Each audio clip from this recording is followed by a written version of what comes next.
confident that if we openly discuss and appropriately resolve these constraints, we will enhance our mutual understanding, deepen our bilateral cooperation, enhance trade between our countries, and promote common prosperity for our peoples.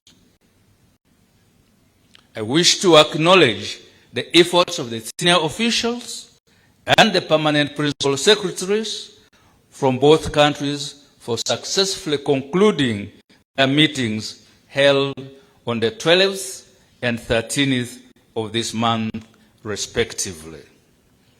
I am informed they have prepared for our consideration draft agreed minutes and working documents in form of a matrix on a range of issues under 3 clusters. Cluster 1, Foreign Affairs and Security Sector. Cluster 2, Economic, that is Trade, Investment, Finance and Revenue. And Cluster 3, the Socio-Cultural Sector. In addition, some memoranda of understanding have been recommended for our attention to be concluded and signed during this ministerial session.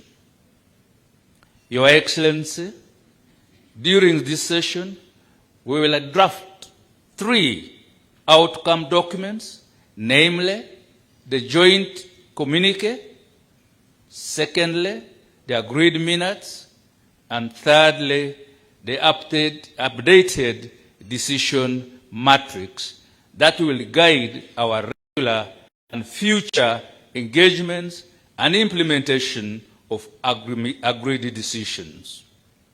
I once again welcome you to this meeting and wish all of us constructive and fruitful deliberations. Before you share with them the wisdom you shared with me a short while ago, that perhaps it is important for us, you know, in a family, father and mother to wait for Christmas to discuss those issues. They should discuss them as soon as they arise. So the wisdom, the cabinet,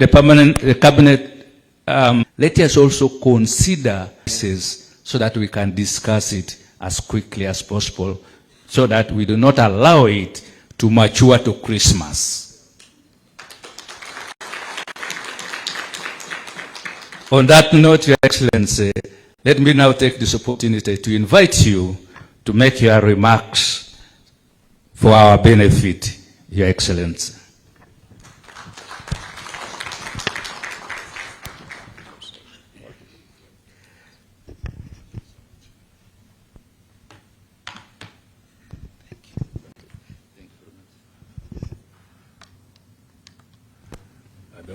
Thank you. Okay. Honorable General Odongo Jeje Abubakar, including my neighbor, Minister Mulima, distinguished delegates, ladies and gentlemen, I wish at the onset to extend my sincere appreciation to the government of the Republic of Uganda for hosting the sisterly countries. I also wish, following the tragic loss of the late General Francis Ogola and the loss of lives during the recent floods, we take this opportunity to thank the government and the people of the Republic of Uganda and Kenya have continued to enjoy to consolidate and strengthen these relations. I am confident that our deliberations, Kenya and Uganda have demonstrated remarkable social and economic interlinkages that have yielded rapid transformation in our economies.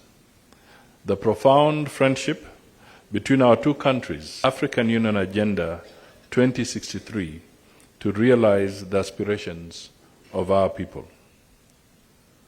Honourable Minister and Co-Chair, view of the commitments agreed during the inaugural Joint Ministerial Commission held in Nairobi in March 2019. The session provided an opportunity to highlight that both technical teams have managed to address many obstacles. This bilateral exercise is significantly of Uganda countries an excellent opportunity to exchange views. As we review the agreed minutes of this session, I urge both teams to continue working diligently in growth.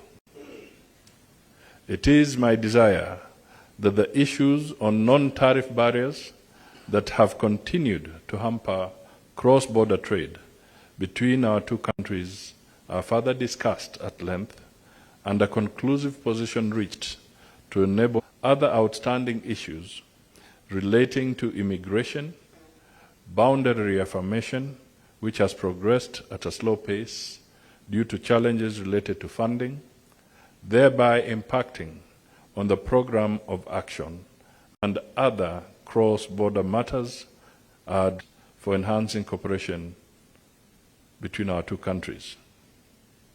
It is incumbent upon us, mechanism, as you have stated, to guide the implementation process. Our respective diplomatic missions and foreign affairs ministries will be entrusted to engage in regular consultations.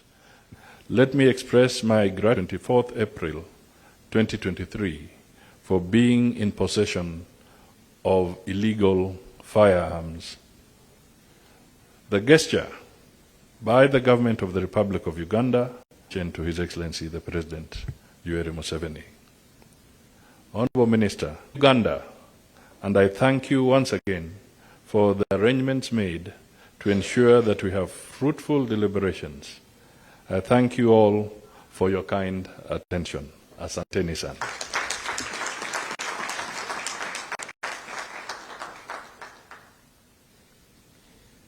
The Cabinet, the Prime Cabinet Secretary and the Honourable Minister of Foreign Affairs, I take this opportunity to thank you for the statements that you have issued us. We shall now proceed to adopt our agenda, and our agenda will be as follows. Our two principals, so the cameramen, please do your duty as I proceed with going to our agenda. But please note, as soon as you finish of the joint ministerial statement, we shall, however, issue a communique that will be available to you for purposes of reportographers. They do their honors, and